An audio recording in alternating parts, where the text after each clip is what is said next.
Hello Adab sir, my ID is 1826194. I am going to present my presentation. My presentation topic is rescission, cancellation and rectification of contract. Now I am going to discuss about the contents of my presentation. There are 5 contents on my presentation. They are the introduction, rectification of instruments, rescission of contract, cancellation of instruments and conclusion. Now I'm going to discuss about the introduction and I am sharing my screen.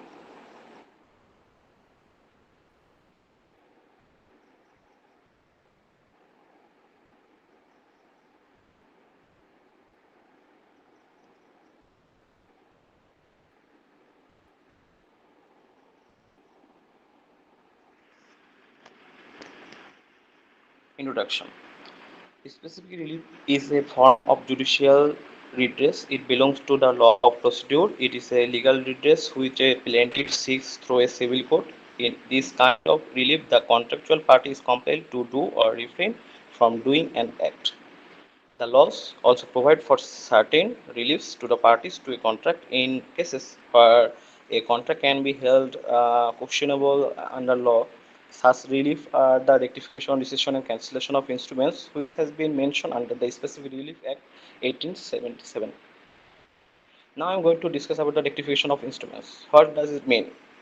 An instrument is a document by which any rights or liabilities are to be created, transferred, limited, or extended. The term rectification means the correction of an error which here is in the form of instrument, and which are the requirements for rectification of instruments and why does it need.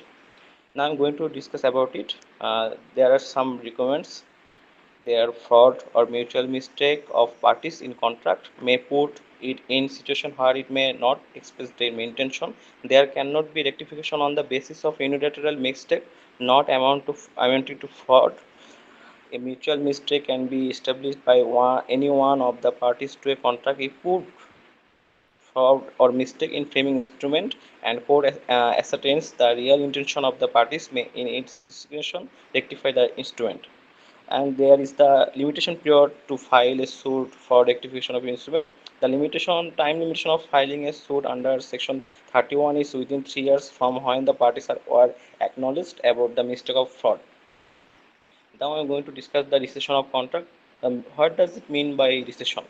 The rescission means putting an end to a contract and making it null and void ab initio. It is not applicable to void contracts but contract which is avoidable. There are also some requirements for rescission of contract. There are termination or violation, unlawful contract, default in compliance, and requirement of equity, and order of cancellation. Third, there is a reasonable apprehension that if contract is left outstanding shall cause him serious injury. Plaintiff may sue either for its declaration as void or voidable.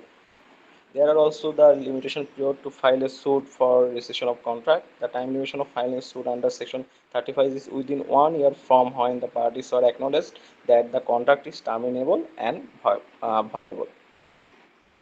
Now I'm going to discuss about the cancellation of instruments.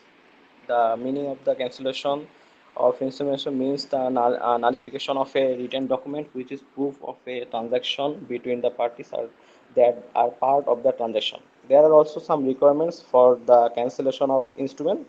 They are the unwritten instruments in question must be void or voidable as against the plaintiff.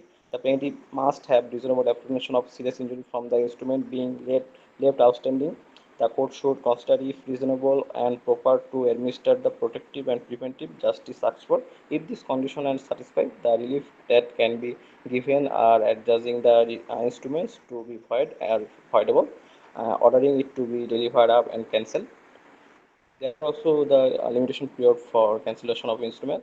They are the time limitation under section 39 is within 1 year from when the parties are acknowledged the nature or consequence of such contract. Now I'm going to conclude my presentation by stopping my sharing. Sharing is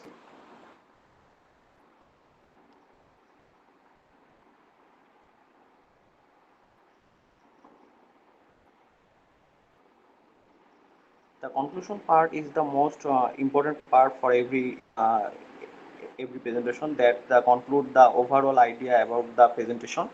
From the above discussion, it can be concluded that the Specific Relief Act 1877 provides for specific reliefs. Specific relief means relief a certain species, an exact or a particular and a name fixed or determined relief. It is a remedy which aims at the exact fulfillment of an obligation or specific performance of the contract. The court serves justice in such situation by way of rectification, cancellation, or rescission of the instrument of contract. That's all my side.